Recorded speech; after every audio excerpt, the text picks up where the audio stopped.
Verão de 1940, Romney Marsh, em Kent. 7 soldados da infantaria leve de Somerset sobem a bordo de um trem a vapor. Mas não é um trem comum. A locomotiva tem pouco mais de 90 centímetros de altura. Os trilhos estão separados por apenas 38 centímetros. E os vagões blindados são tão pequenos que os homens precisam ficar encolhidos lá dentro, com os joelhos contra o peito. As metralhadoras Lewis ficam apoiadas em suportes improvisados, grandes demais para aquele espaço minúsculo. Vista do céu, a cena é quase ridícula. Parece um brinquedo, mas não é. Esse pequeno trem detinha o recorde mundial como o menor trem blindado já construído, e mesmo assim patrulhou mais de 20 quilômetros da costa inglesa durante a Batalha da Grã-Bretanha. E segundo os próprios soldados, aquele brinquedo conseguiu derrubar aviões alemães. Essa história começa muito antes da guerra, com um homem e suas criações absurdas. O conde Louis Zborowski, um milionário piloto anglo-polonês, construiu carros gigantescos movidos por motores de avião, máquinas barulhentas e monstruosas, que ele chamou de Chitty Bang Bang. Um deles tinha um motor de 23 litros, outro chegava a 27 litros, com 450 cavalos de potência, tão ensurdecedores que a cidade de Canterbury tentou proibi-los de circular por perto. Um jovem chamado Ian Fleming assistiu àquelas corridas e, anos depois, transformaria a ideia em uma história famosa. Mas Zborowski não se contentava apenas com carros. Ele também construiu uma ferrovia em miniatura em sua propriedade e planejava expandi-la para o público com seu amigo, o capitão Jack Howey, 2 milionários apaixonados por velocidade. Só que o plano foi interrompido de forma trágica. Zborowski morreu em um acidente no Grande Prêmio da Itália, em 1924, aos 29 anos. Mesmo assim, Howey seguiu em frente sozinho. Ele contratou o engenheiro Henry Greenlee e construiu uma ferrovia inteira em escala reduzida, atravessando mais de 20 quilômetros de terreno plano em Romney Marsh. Em 1927, ela foi inaugurada como a menor ferrovia pública do mundo. Entre suas locomotivas estava a número 5, chamada Hércules, pequena, mas poderosa, com 8 rodas motrizes projetadas para carga pesada. Na época, ninguém imaginava que essa característica seria decisiva anos depois. No fim da década de 1930, a ferrovia era apenas uma atração turística tranquila. Mas tudo mudou em 1940. Com a queda da França, a costa inglesa se tornou vulnerável e a ameaça de invasão alemã parecia iminente. O problema era que a Grã-Bretanha havia perdido uma enorme quantidade de equipamentos militares em Dunkirk. O exército precisava se rearmar rapidamente, com qualquer coisa que estivesse disponível, e isso incluía aquela ferrovia em miniatura. O governo requisitou a linha em julho de 1940, e alguém teve uma ideia que parecia absurda: transformar o trem em uma unidade de combate. A primeira tentativa, usando um motor a diesel, falhou imediatamente por causa do peso da blindagem. Então, recorreram à única opção viável, a locomotiva Hércules. Suas 8 rodas distribuíam melhor o peso, tornando possível puxar os vagões blindados. Em cerca de um mês, o trem foi completamente adaptado. Placas de aço cobrindo a estrutura, vagões transformados em plataformas de combate e armamento instalado. No total, 4 metralhadoras Lewis e 2 rifles antitanque. A tripulação inteira, apenas 7 homens. Agora compare isso com o que os alemães tinham na época. Trens blindados enormes, com canhões, blindagem pesada e mais de uma centena de soldados. O contraste era quase cômico. De um lado, uma máquina de guerra completa. Do outro, um trem minúsculo, com armas antigas e velocidade máxima de cerca de 30 km por hora. Era, por qualquer padrão, algo completamente ridículo. Mas quando os aviões alemães começaram a voar baixo para atacar alvos na costa, esse pequeno trem mostrou que ainda podia lutar. As metralhadoras Lewis, apesar de ultrapassadas, ainda eram eficazes contra aeronaves em baixa altitude. Relatos indicam que a tripulação conseguiu atingir aviões inimigos, e um dos episódios mais impressionantes conta que um soldado apoiou a metralhadora nos ombros de outro para conseguir o ângulo de disparo, acertando um bombardeiro alemão em pleno voo. As armas eram antigas, a plataforma era improvisada, mas funcionou. Mesmo quando a ameaça de invasão diminuiu, a ferrovia continuou contribuindo para o esforço de guerra. Ela passou a transportar partes de um oleoduto secreto que levaria combustível da Inglaterra até a Europa após o dia D, ajudando diretamente no avanço das forças aliadas. No fim, aquele pequeno trem, que parecia um simples brinquedo, teve um papel real em um dos maiores conflitos da história.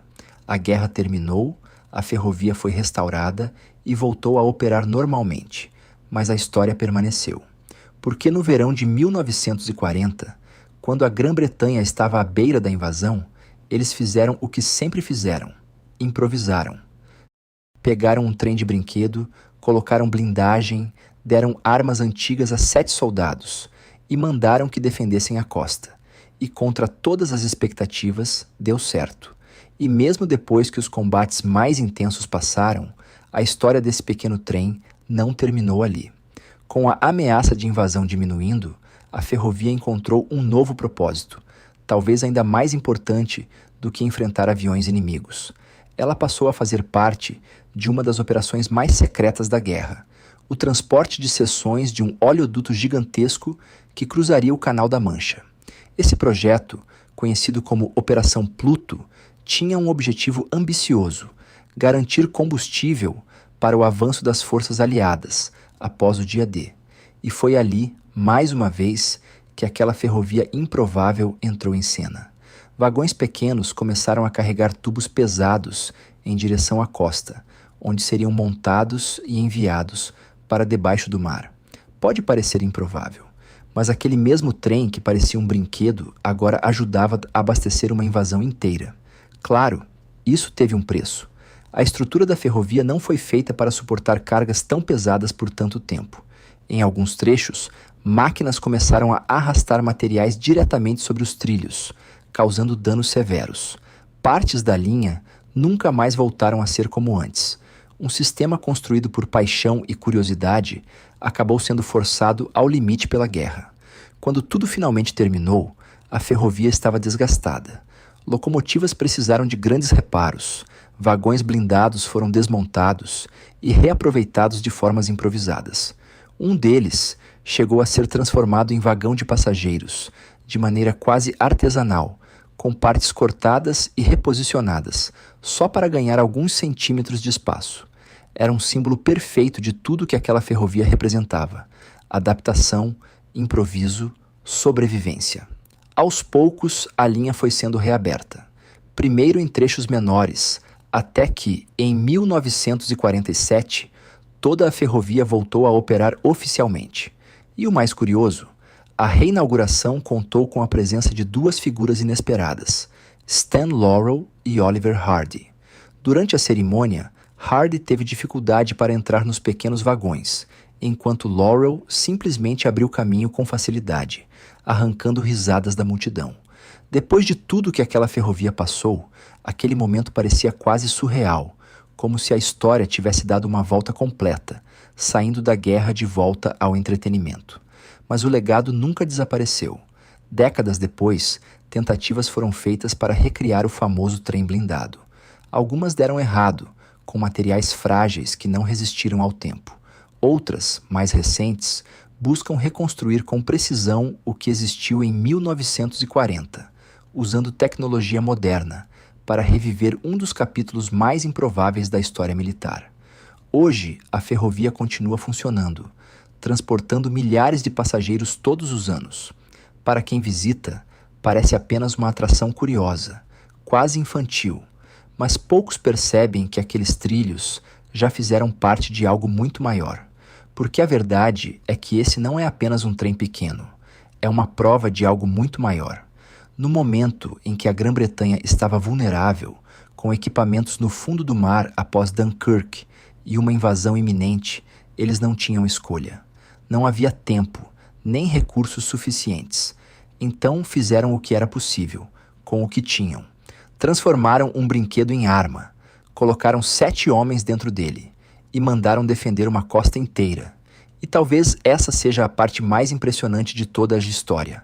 Não é sobre o tamanho do trem, nem sobre as armas ultrapassadas, nem mesmo sobre os aviões que podem ou não ter sido derrubados. É sobre a ideia, a capacidade de improvisar sob pressão, de criar soluções improváveis quando tudo parece perdido, porque no final, aquele trem nunca deveria ter funcionado, mas funcionou.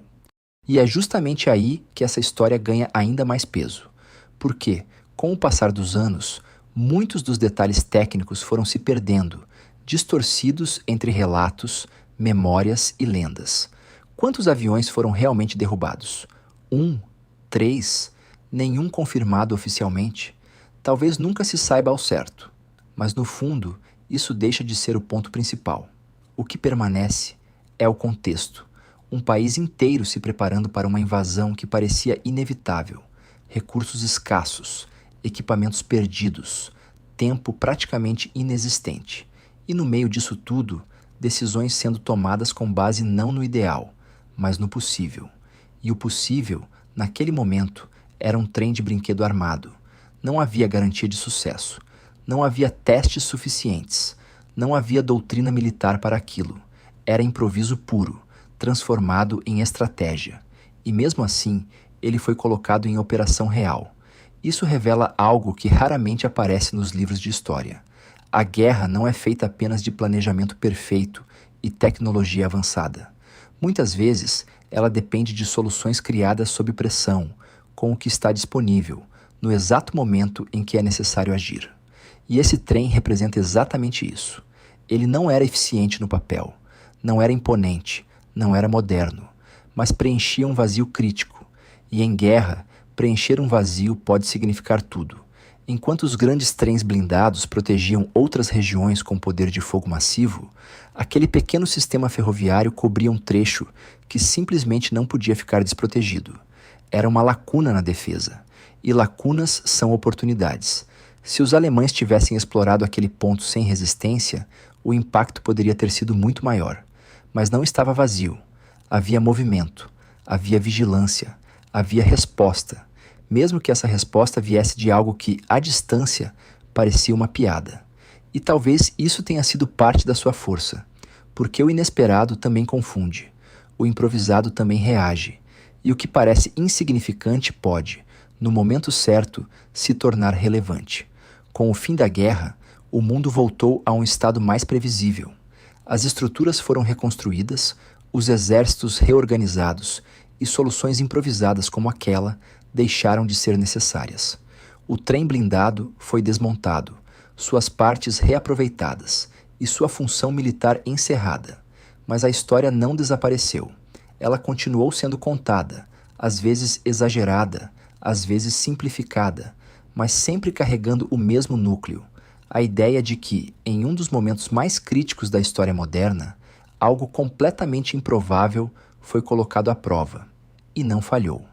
Hoje, quando olhamos para trás, é fácil enxergar as grandes estratégias, os líderes, as batalhas decisivas, mas histórias como essa lembram que existe um outro lado da guerra, um lado menos glorioso, mais improvisado, mais humano, um lado onde decisões são tomadas rapidamente, com base no instinto e na necessidade, onde não há tempo para a perfeição, apenas para a ação.